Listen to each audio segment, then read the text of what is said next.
let me ask you another question here. Where is it? Let me find it. Ah, great.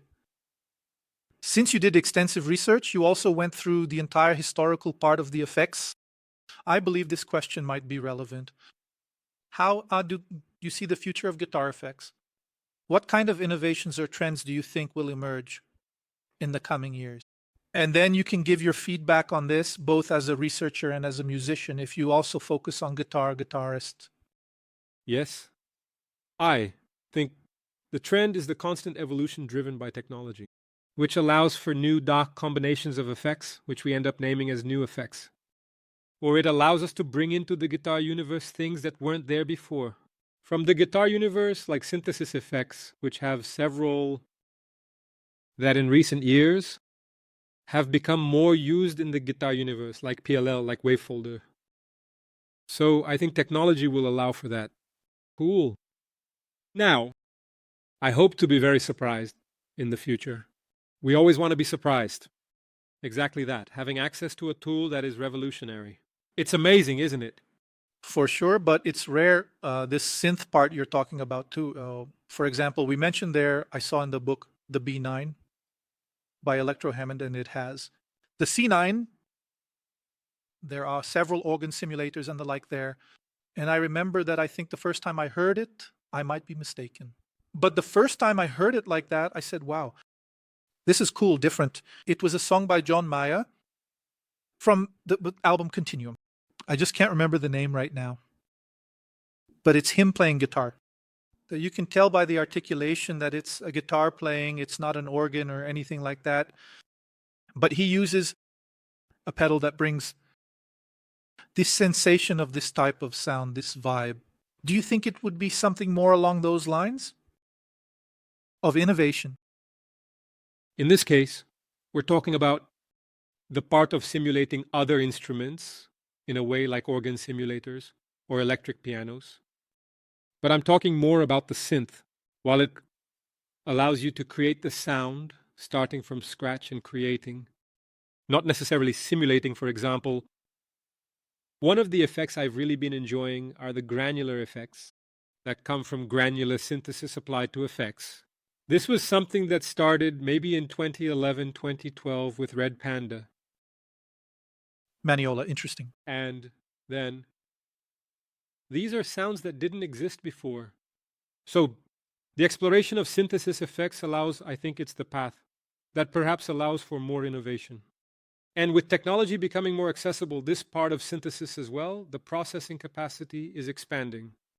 You see today the size of a guitar synthesizer and how it was before. It's absurd. So, I think a lot comes from that. In this part of simulation, within the synth universe, I think it will be easier. I think we even reached a satisfactory point. We can already simulate almost everything. But this part of sound creation, from the oscillators, from the parameters there, I think we can go even further. And it is possible to combine even more with other effects. Because then we see, in history even, of the evolution of effects, many effects emerge from combinations. They are combinations. So I think that's the way to go. Interesting. I'm going to ask you one more question here before we start talking a little about your journey, your career as a guitarist, which is the following.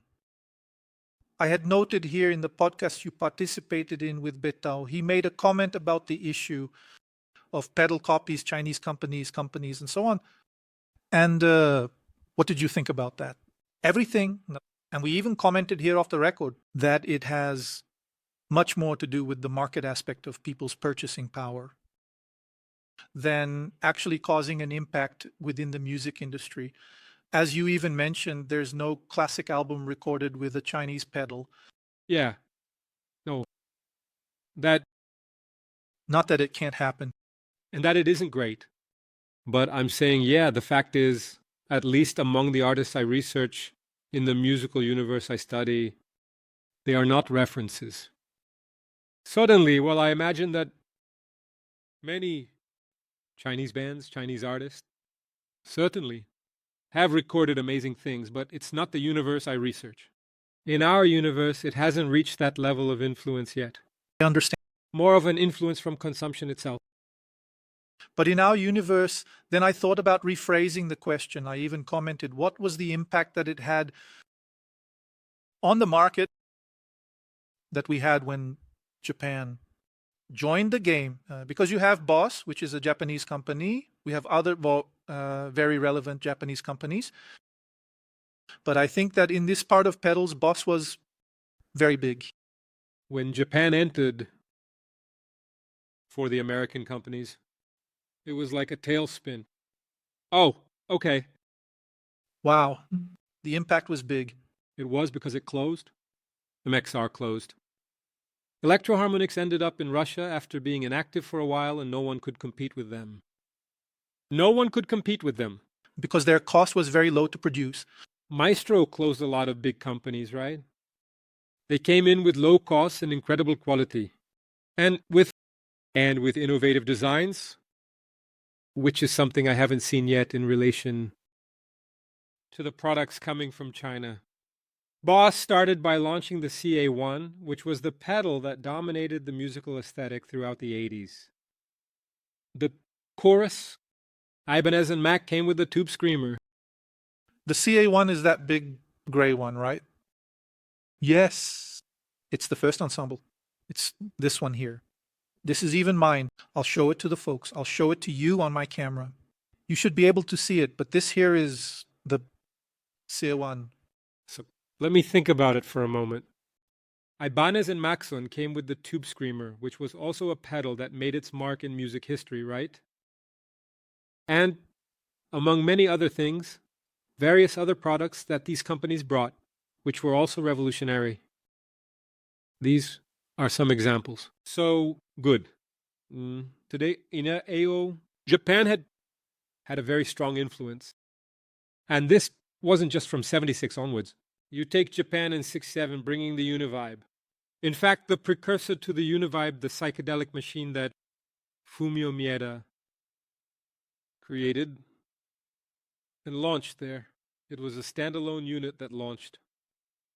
The Super Fuzz mixed with the Univibe along with the tremolo.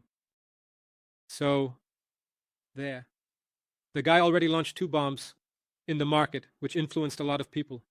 The standard of psychedelic music in music at that time. You take how much? Hendrix used a vibe later, and a Pete Townshend of his time used a Super Fuzz, and that influences a lot of people even today. So Japan was already coming. But suddenly, when companies like Boss and Buns came together, then... But do you also think that this success they had, aside from the production cost part, but you mentioned the innovation part, they weren't so afraid to try to innovate in the market? And were the other companies a bit more stuck in that sense? I think the Japanese have always been innovators in technology. They always have been. They never were. They always had amazing things, novelties. Of course, they didn't invent the wheel. The chorus effect was already being developed.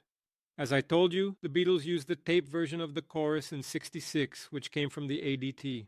You take the Univibe, and it was kind of a reinterpretation that Fumio Mieda did, because he worked with the development of organs. He was very familiar with the vibrato chorus section of an organ, Hammond, and that's what he kept in the Univibe.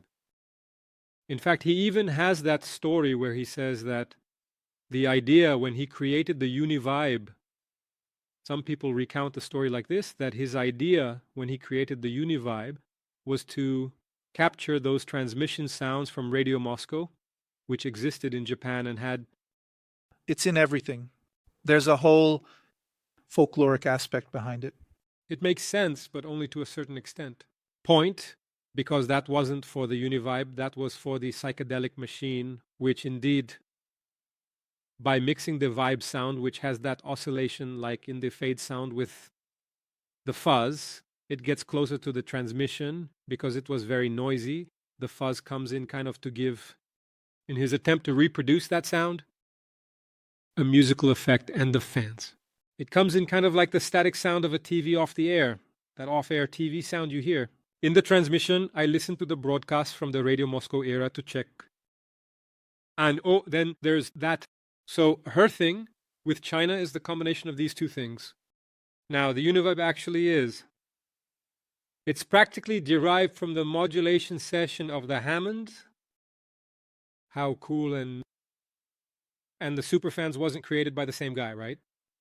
It was from another guy in the company whose name nobody knows to this day. One of the biggest mysteries in the history of effects is that no one knows the name of the creator of the Superfan.